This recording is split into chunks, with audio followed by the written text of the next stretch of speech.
The sky above New Bison Colony turned black as coal. Lightning danced between the clouds like angry spirits, and thunder shook the ground every few seconds. Kong Dae-ho pulled his jacket tighter as he walked through the salvage yard, checking each piece of equipment one last time. Another storm season, he said to himself, watching the first drops of rain hit the metal scraps around him. Time to hide underground like scared mice. Most people in the colony were already inside their homes or the main shelters. The storms on Kepler 442c were not like Earth storms. Here, the lightning could melt steel, and the thunder could break bones if you stood too close. Smart people stayed inside during storm season, but Dae-ho was not most people. He was 28 years old, short and strong, with hands that could fix almost anything. His workshop sat at the edge of the salvage yard, far from the main colony buildings. He liked it that way. No people asking questions. No supervisors watching over his shoulder. Just him, his tools, and the endless piles of broken machines that needed fixing. The rain started falling harder. Fat drops hit the ground like small bombs, each one making a sharp crack on the metal roof of his workshop. Dae-ho hurried inside and sealed the door behind him. The storm was getting worse. His workshop was small but organized. Every tool had its place. Every spare part sat in its proper box. The walls were covered with diagrams and notes, all written in his careful handwriting. In the center of the room sat his current project, a broken mining robot that had been struck by lightning last week. "Well, old friend," he said to the robot, "looks like we both know how dangerous lightning can be." The robot's metal body was twisted and black where the electricity had hit it. Most people would have thrown it away and bought a new one. But Dae-ho saw possibility in broken things. He saw how they could be made better than before. A massive flash of light filled the workshop, followed by thunder so loud it made his ears ring. The lights flickered and went out for a moment. When they came back on, Dae-ho noticed something strange on his scanner screen. The scanner was old but reliable. It showed him the location of metal objects in the area, helping him find good salvage after storms.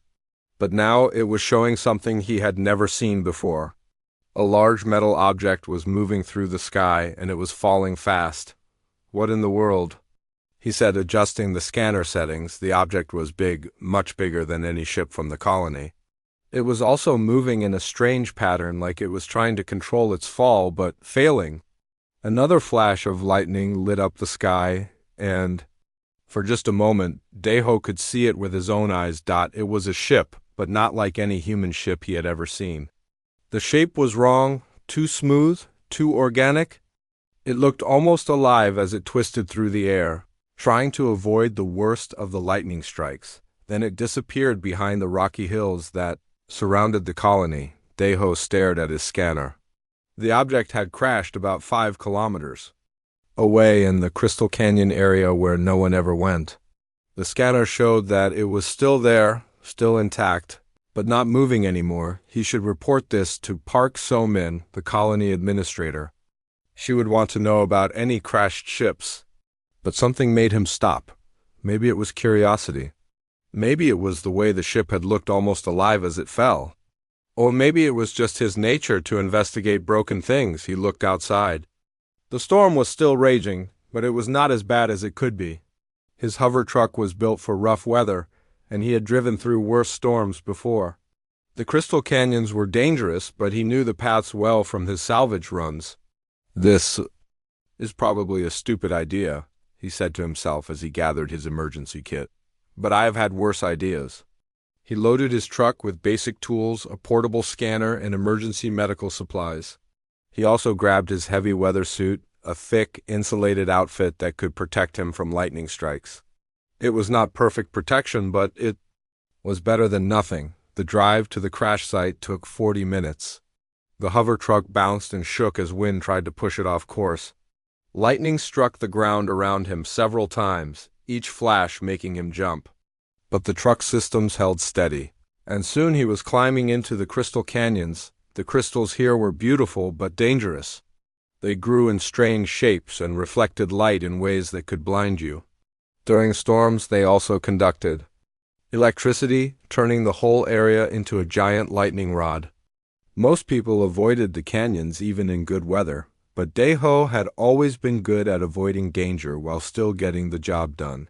He found the crash site in a small valley between two crystal formations. The ship, if it was a ship, had carved a deep groove in the rocky ground before coming to rest against a large boulder. Up close, it was even stranger than he had thought. The hull was not metal, exactly. It looked more like scales, each one overlapping the next in a pattern that seemed both random and perfect. The whole thing was about 15 meters long and half as wide, with what looked like folded wings along the sides. "This is not human technology," he whispered, stepping closer with his scanner in hand. The scanner was going crazy. It showed energy readings unlike anything in its database. There were power sources still active inside the ship, but they were failing fast. Whatever this thing was, it was dying. He found what looked like a damaged section of the hull. The scale-like plates were cracked and bent, revealing a darker interior. His scanner showed life signs inside, weak but present. Something was alive in there. Daeho had a choice to make. He could leave right now, go back to the colony, and report what he had found. Let the authorities handle it. Let someone else take responsibility, or he could do what he always did with broken things, try to fix them. He looked at the dying ship, then at the storm raging overhead. Lightning struck a nearby crystal formation, sending sparks flying in all directions. This was definitely a dangerous place to be, but something inside the ship was alive and hurt. In his 28 years, Daeho had never been able to walk away from something that needed fixing. He picked up his toolkit and started looking for a way inside. The storm continued to rage around him, but Kang Daeho had work to do. For 5 days, Daeho and Vorthkai worked together in the hidden workshop. The alien was healing fast, much faster than any human would. His mechanical parts were working perfectly, and his biological systems were adapting to the repairs. Vorthkai was curious about everything. He watched Daeho work on broken machines, asking questions about human technology. In return, he explained how Corvani biomechanical systems worked. They were different approaches to the same problems, and both species had found clever solutions. "Your people build machines to serve you," Vorthkai said, watching Daeho repair a damaged computer. "My people become part of the machine. We grow together with our technology." "That is amazing," Daeho replied, studying the way Vorthkai's claws could extend tiny tools for delicate work. But both ways work. Different does not mean wrong. This was a new idea for Vorthkai. His people had always believed their way was the only correct way. But watching Daeho solve problems with creativity and salvaged parts was opening his mind to new possibilities. The peaceful days could not last forever. Park So-min, the colony administrator, was starting to ask questions. She had noticed that Daeho was using more power than usual. His workshop was running equipment day and night, and he had not reported for his regular meetings. "Where is Daeho?" she asked Captain Hyen-soo, the colony's defense leader. He missed the weekly safety meeting and maintenance reports that he borrowed medical equipment without permission. "Maybe he is working on a big project," Hyen-soo suggested. "You know how he gets when he finds something interesting to fix." But So-min was not satisfied. She decided to visit his workshop personally. Meanwhile, something much more dangerous was happening in space above the planet. 3 Corvani warships had arrived in the system, moving in a search pattern. They were looking for their missing warrior, and his advanced technology. High Commander Zethmar stood on the bridge of the lead ship, studying scanner readings. "The fighter craft went down during the storm," he said to his officers. "Find the wreckage. If Vorthkai is dead, we retrieve the technology. If he is alive, we complete the mission." "And if the primitive humans have found him?" asked his second-in-command, Zethmar's eyes glowed with cold light. "Then we eliminate all witnesses. The humans must not learn our secrets." The Corvani ships began detailed scans of the planet's surface, looking for any trace of their lost warrior. Back in the workshop, Vorthkai suddenly went rigid. His biomechanical sensors were detecting something in space, ships with familiar energy signatures. "They have come," he said, his voice full of dread. Who has come? Deho asked, looking up from his work. My people, the Corvani fleet. They are searching for me. Deho felt a chill run down his spine. That is good news, right? They can take you home. Vorthkai's head turned toward him, and Deho saw fear in those golden eyes. You do not understand. I failed my mission. I was shot down by lightning, a weak natural force. In Corvani culture, this makes me defective. They are not here to rescue me. Then why are they here? To retrieve military technology and eliminate evidence of failure. If they find me alive, they will kill me. If they find that humans have seen our technology, Vorthkai's voice trailed off. They will kill us too, Deho finished. Before Vorthkai could answer, the workshop door burst open. Park So-min stood in the doorway, her eyes wide with shock as she saw the massive dragon-like alien. What in the name of Earth is that thing? She gasped, reaching for her communication device. Wait. Deho jumped between So-min and Vorthkai. It is not what you think. He is not dangerous. He is hurt, and I have been helping him heal. Helping him? Deho, that is an alien. A potentially hostile alien. I have to report this to Earth Command immediately. Please, just listen for a moment, Deho pleaded. His name is Vorthkai. He crashed during the storm. He would have died if I had not found him. He has not hurt anyone. So-min stared at the alien, who was trying to make himself look as non-threatening as possible. It was hard to look harmless when you were 3 meters of scales, claws, and teeth, but Vorthkai was doing his best. I mean no harm to your people, Vorthkai said through the translator.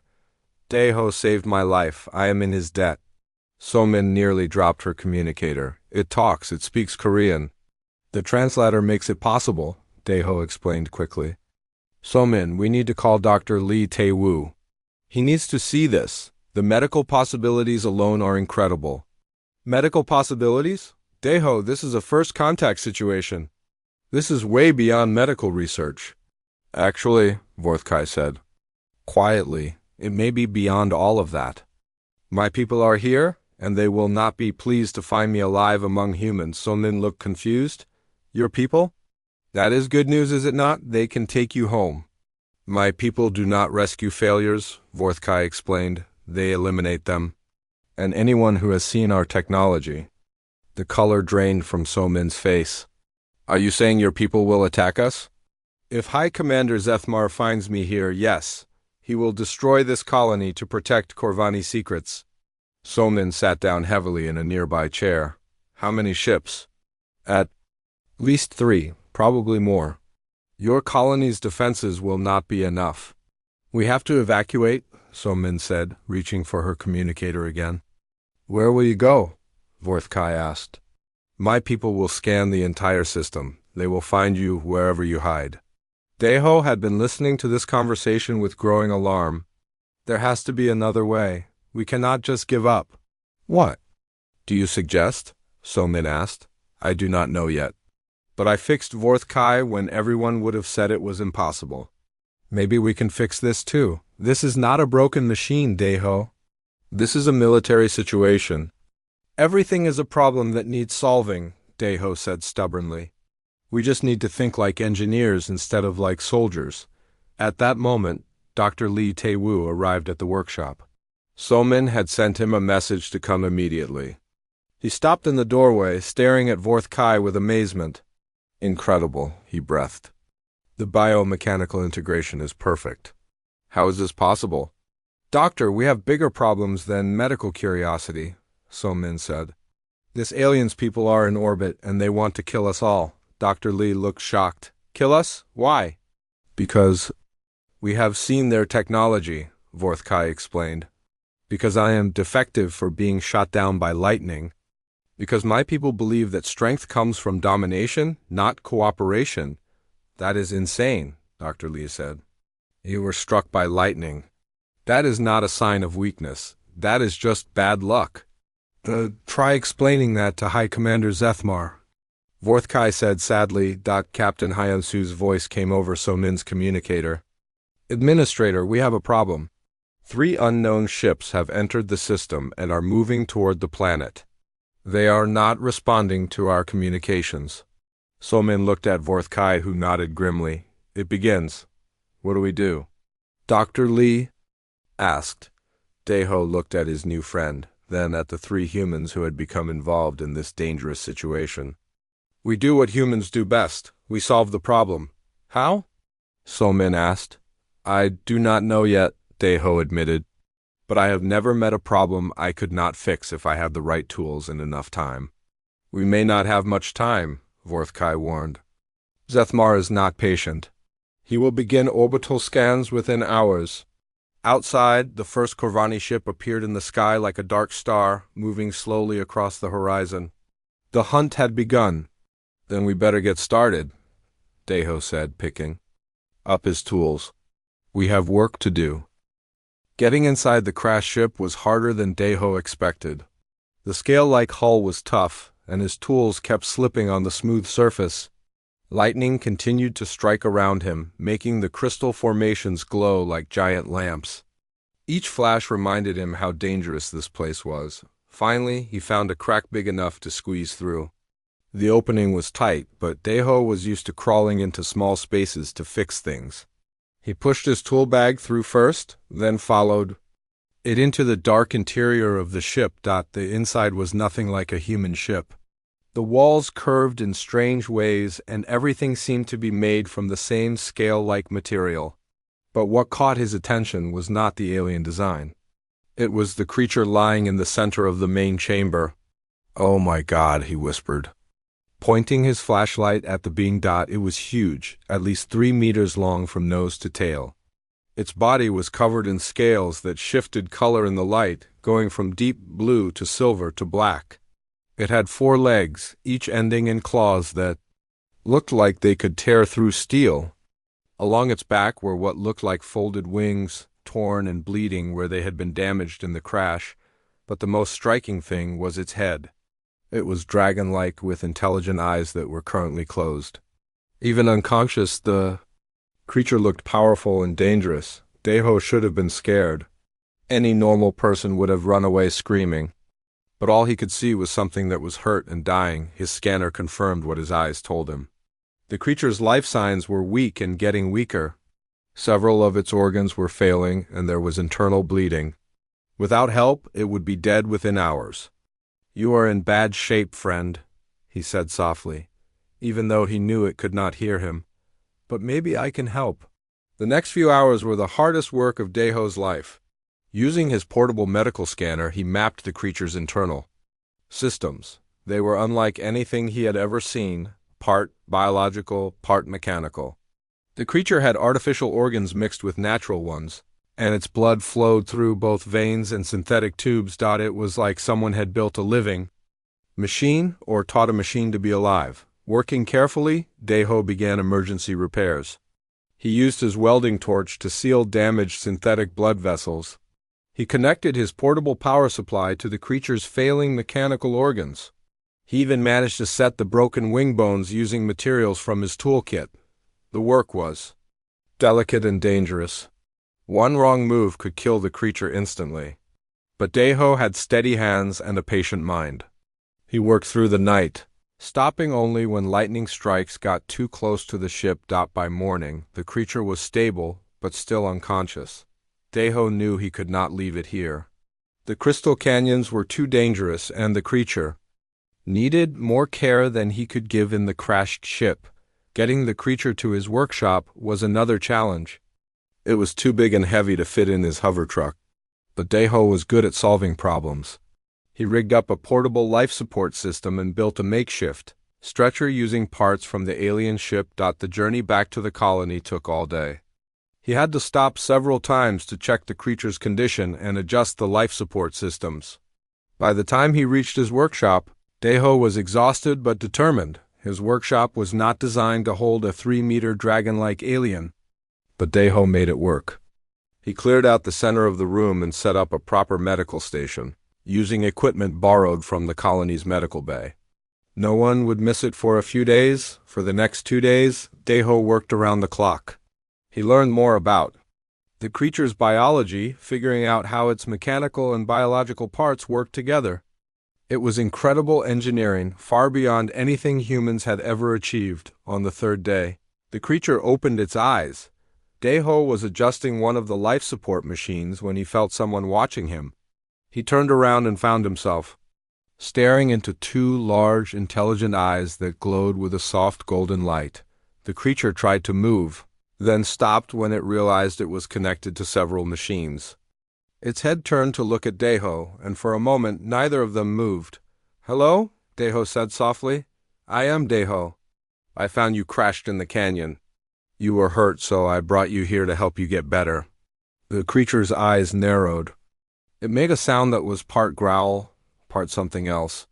Its mouth opened, showing teeth that could easily bite through steel. Deho did not step back. He had seen fear and pain in enough injured animals to recognize it. This creature was not threatening him. It was scared and confused. "You are safe," he said, keeping his voice calm. "I am not going to hurt you." The creature tried to speak, but only alien sounds came out. Deho reached for his universal translator, an old device he had rebuilt to work with salvaged equipment. It was not perfect, but it could handle basic communication with most species. He clipped the translator to his shirt and activated it. After a moment of static, the creature's growls became words. "Why?" The voice was deep and rough, like rocks grinding together. "Why did you help me?" Deho smiled. "Because you needed help, and because I fix things. It is what I do." The creature stared at him for a long moment. "I am called Vorthkai. I am a warrior of the Corvani people. We do not help enemies. I am not your enemy," Deho said. "I am just a mechanic who found someone who needed fixing." Vorthkai's head tilted to one side. "Mechanic? You repair machines?" "Machines, robots, ships, anything that is broken. I have been fixing things since I was a child, but I am not a machine." Deho grinned. "No, but you are part machine. And the machine parts were what were killing you. I fixed those first, then helped your body heal itself." Vorthkai looked down at his body, seeing the careful repairs Deho had made. Synthetic blood vessels had been welded closed. Mechanical. Organs hummed with new power. His wing bones were set in healing. "You saved my life," Vorthkai said, his voice full of wonder, "but I am your enemy. My people are enemies of your people." "Are you my enemy?" Deho asked. Vorthkai thought about this. "I do not know. I was taught that all other species are enemies, but you saved me when you could have left me to die." "This does not match what I was taught." "Then maybe what you were taught was wrong," Deho said gently. "Maybe we are not enemies. Maybe we are just two people who met during a storm." Vorthkai was quiet for a long time, thinking about this strange human who had saved his life. In his culture, the strong survived and the weak died. But this human had shown him a different kind of strength, the strength to help others even when it was dangerous. "I do not understand your people," Vorthkai finally said. "That is okay," Deho replied. "We have time to learn about each other. Right now, you need to rest and heal. We can talk more tomorrow." As Vorthkai closed his eyes, he wondered what kind of people would save their enemies, and what that meant for everything he had believed about the universe. The Corvani ships moved closer to the planet. From his workshop, Deho could see them through his telescope, dark shapes against the stars, getting bigger every hour. Each ship was huge, probably carrying enough firepower to destroy the entire colony 10 times over. "How long do we have?" he asked Vorthkai. The alien was using his biomechanical sensors to track the fleet's movements. 6 hours, maybe 8. Zethmar will scan the most likely crash sites first. When he finds my ship in the Crystal Canyon, he will expand the search to include the colony. Dr. Lee was studying Vorthkai's technology with fascination, while So-Min tried to organize an evacuation of the colony. Captain Hensu was preparing their small defense force, though everyone knew it would be useless against Corvani warships. "There has to be something we can do," Deho said, pacing back and forth. "Some way to solve this problem." "The only solution is for me to surrender," Vorthkai said quietly. If I give myself to Zethmar, he might spare your people. Might? So Min asked. He will probably kill them anyway. Humans have seen too much, but it is the only chance. That is not a solution, Deho said firmly. That is just giving up. I do not give up on problems. This is not a broken machine, Deho. This is war. No, this is a problem. And every problem has a solution if you think about it the right way. Deho stopped pacing and turned to Vorthkai. Your crashed ship, how badly damaged is it? Very badly. The hull is cracked, the power systems are failing, and the flight controls are destroyed. Why? Could it be repaired? Vorthkai thought about this. With proper Corvani equipment and a full engineering team, perhaps? But not with human tools. And materials, Deho grinned. You have not seen what human tools and materials can do in the right hands. Dr. Lee, how long would it take to move our medical equipment? Move it where? The doctor asked. To the Crystal Canyon. We are going. To fix Vorthkai's ship. Everyone stared at him. Deho, So Min said carefully, that ship was struck by lightning and crashed. Even if you could repair it, where would Vorthkai go? The Corvani fleet would just shoot him down again. Not if he can get to them first. Vorthkai, what would happen if you returned to your people in a working ship? The alien's eyes brightened with understanding. If I could prove that I survived and repaired my ship, it would show strength, not weakness. The lightning strike would become just another challenge I overcame. Exactly. But we need to do more than just repair your ship. We need to make it better. We need to show your people that humans are not primitive enemies, but valuable allies. How do we do that? Captain Hyan-Su asked. By improving Corvani technology with human methods. If we can make Vorthkai's ship perform better than before. The crash, Zethmar will have to listen. Dr. Lee looked doubtful. Deho, you are talking about modifying alien technology that is centuries ahead of ours. Advanced does not always mean better, Deho replied. Sometimes the simple solution is the best solution. Vorthkai, your people build perfect machines, right? No flaws, no room for improvement? That is correct. Corvani engineering seeks perfection from the beginning. But what if perfection is not the goal? What if adaptability is more important? Vorthkai tilted his head, considering this. I do not understand. Human machines are not perfect. They break, they fail, they need constant repair. But that means we have learned how to fix anything, how to make things work even when they should not work. We can take broken pieces and turn them into something new. You want to make my ship into a hybrid, Vorthkai said slowly. Part Corvani technology, part human engineering. Exactly.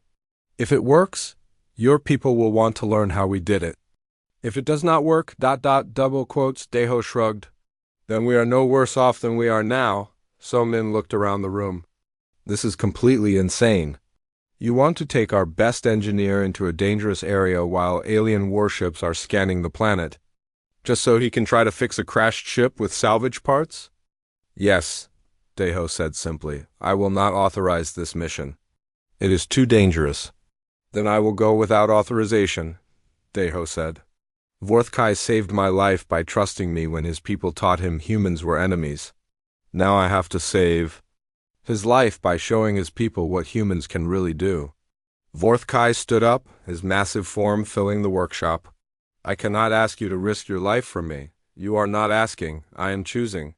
This is what humans do. We help our friends. Even when it is dangerous. We are not the same species. We are not even from the same world. So what? You are my friend. That is all that matters. Vorthkai stared at this small human who was willing to face a Corvani battle fleet to save him. In his culture, such loyalty was earned through years of fighting together. But Deho offered it freely, simply because it was the right thing to do. Your species is very strange, Vorthkai said finally. Thank you, Deho replied with a grin. Dr. Lee stepped forward. If you are really going to do this, you will need medical support. I am coming with you. Doctor, you do not have to, So Min started. Yes, I do. If we are going to attempt the impossible, we should do it properly. Captain Hyan-Su nodded slowly. I can provide escort and supplies. But Somin is right, this is extremely dangerous. Everything worth doing is dangerous, Deho said. The question is whether we try to solve the problem or just wait for it to solve us.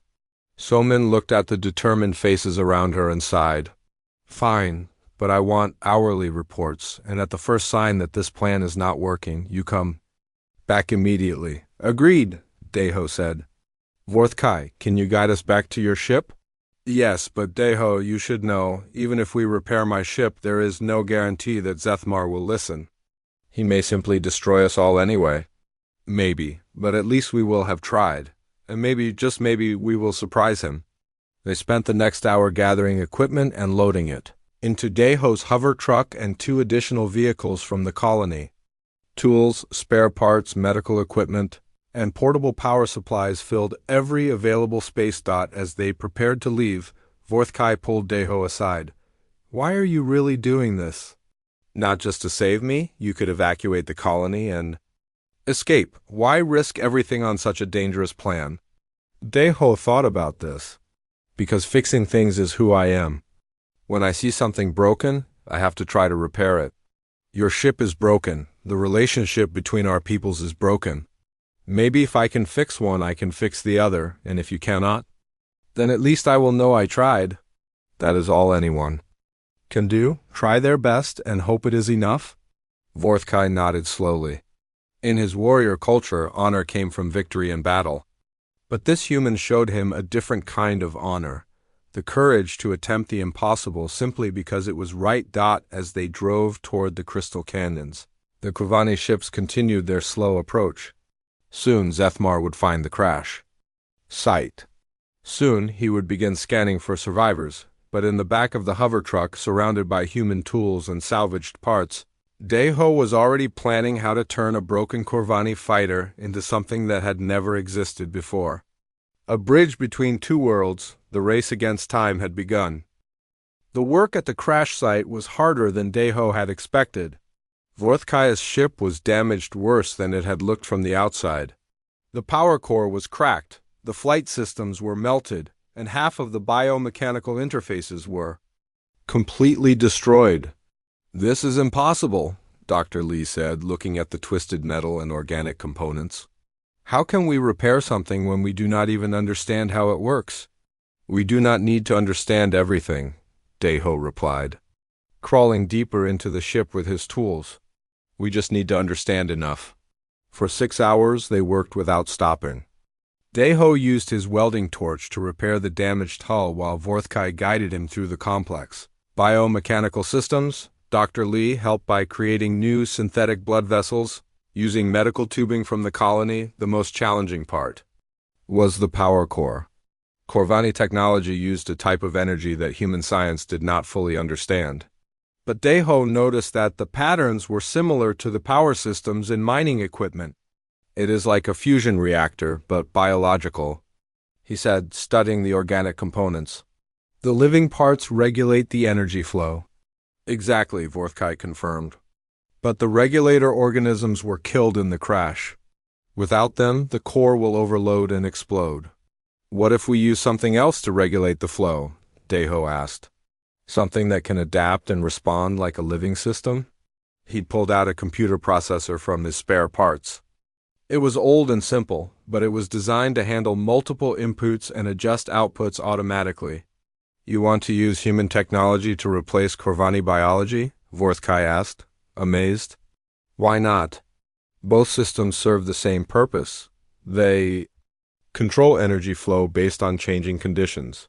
Working together, they carefully installed the human processor into the Corvani power core. It was not perfect, but it worked. The core hummed to life, providing stable power for the first time since the crash. Incredible, Vorthkai said. The integration is actually more efficient than the original system. Human technology is designed to be repaired and modified, Deho explained. We build things to be changed when needed. They continued working on the flight systems, the weapons, and the communication array. Each repair used a combination of Corvani technology and human engineering. The result was strange but functional, a ship that was neither fully alien nor fully human, but something new. As they worked, Captain Hyansu kept watch with his scanner. The Kovani ships are getting closer, he reported. They have found the crash site. 3 ships are moving this way. How much time do we have? Deho asked, not looking up from his work.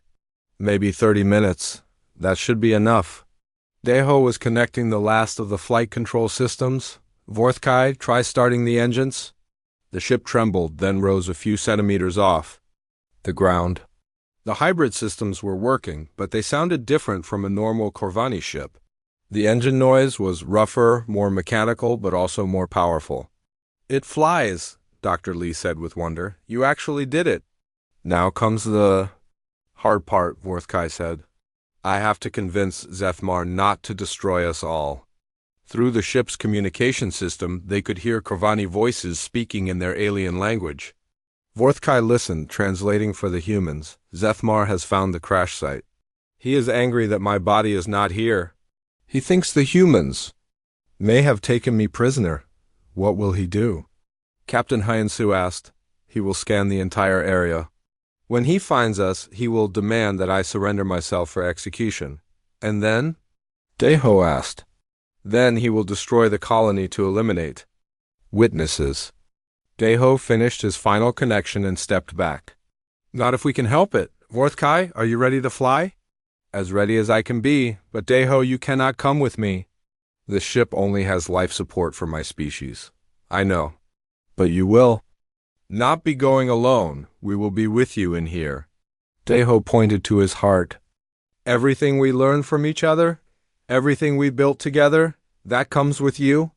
Vorthkai looked at his human friends, these strange beings who had saved his life and taught him new ways to think. If I survive this, I will make sure the Corvani know what humans are really like. If you survive this, you can teach us more about your technology, Dr. Lee said. We can build amazing things together. When you survive this, Deho corrected, I have confidence in my work. That ship is better now than it was before the crash. Through the communication system, they heard a new voice, deep, commanding, and full of authority. High Commander Zethmar was speaking directly to them. Humans of this colony, you have 10 minutes to surrender the body of our fallen warrior. If you do not comply, your settlement will be destroyed. Vorthkai moved to the communication controls. I will answer him. Vorthkai, Deho said quickly. Remember what you learned here. Sometimes the best way to show strength is to protect others, not to dominate them, the alien warrior nodded. He activated the communication system and spoke in his own language. After a moment, the translator provided the words in Korean. Hi. Commander Zethmar, this is Vorthkai. I am alive, and I challenge your assumptions about strength and weakness. There was a long silence. Then Zethmar's voice came back, full of surprise and anger. Vorthkai, you were declared dead? How did you survive the crash? I survived because humans found me and chose to save my life instead of leaving me to die. I survived because they showed me that strength comes from helping others, not from abandoning them. Impossible. Humans are primitive creatures. They cannot have provided meaningful assistance. Then explain how I repaired my ship with human technology. Explain how I am flying a craft that is now superior to its original design. Vorthkai lifted the ship into the air, demonstrating its improved maneuverability.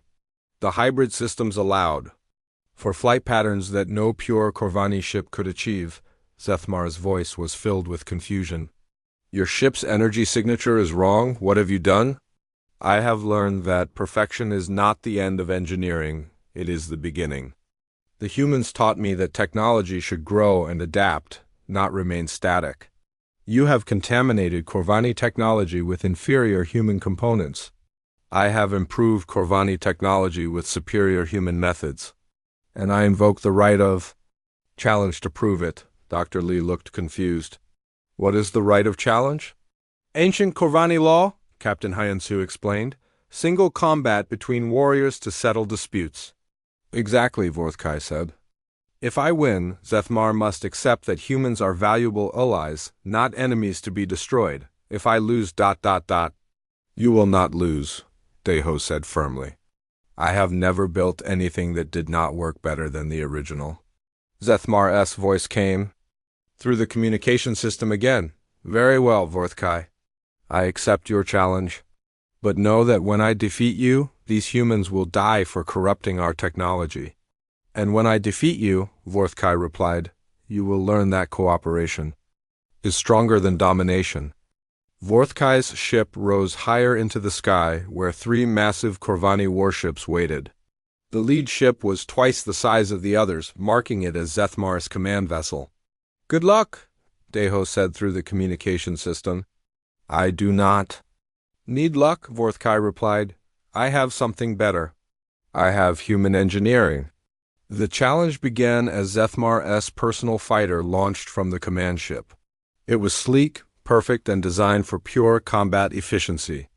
Against it flew Vorthkai's hybrid ship, rough-looking, patched together, but carrying the best of both worlds in the colony below. Every human watched the sky as 2 alien ships prepared to battle for their lives. The fate of first contact between their species would be decided in the next few minutes, and in his workshop, Kangdeho smiled. He had built many things in his life, but this was the first time he had built hope. The battle in the sky above New Bizan was unlike anything the colonists had ever seen. 2 alien ships danced through the air, firing energy weapons that lit up the clouds like artificial lightning. Zethmar's ship was a perfect example of Corvani engineering. Every line was smooth, every system was flawless, and every movement was precise. It had been built by master craftsmen who never made mistakes. Vorthkai's ship looked like it had been assembled in someone's garage. Human welding marks were visible. On the hull, mismatched parts stuck out at odd angles. The engine noise was rough and uneven, but it was winning. Impossible, Zethmar said through the communication channel, his voice full of confusion. Your ship should not be able to match mine. You are right, Vorthkai replied, spinning his hybrid craft in a maneuver that no pure Corvani ship could perform. It cannot match yours, it is better. In the colony below, Deho watched through his telescope, his heart pounding with every twist and turn of the aerial battle. Dr. Li and Captain Heinsu stood beside him, equally fascinated and terrified. How is Vorthkai winning? Dr. Li asked. Zethmar's ship is bigger and more heavily armed. Because human engineering is not about building perfect machines, Deho explained. It is about building machines that can adapt to any situation. In the sky, Vorthkai's ship suddenly changed direction in a way that seemed to defy physics. The human computer processor controlling the power core was redistributing energy in real time, allowing maneuvers that the original biomechanical systems could never have achieved. Zethmar fired his main weapon, a beam of energy that could have destroyed a building. But Vorthkai's ship twisted away at the last second, the hybrid systems responding faster than pure Corvani reflexes could manage. Your ship moves wrong, Zethmar said, his voice now showing the first signs of worry. It should not be able to do these things. That is what humans taught me, Vorthkai replied. Sometimes wrong is actually better. Sometimes the imperfect solution is more perfect than perfection itself. The battle continued for 10 more minutes. Zethmar had superior firepower, but Vorthkai had superior adaptability. Every time the High Commander found a winning strategy, the hybrid ship changed its approach.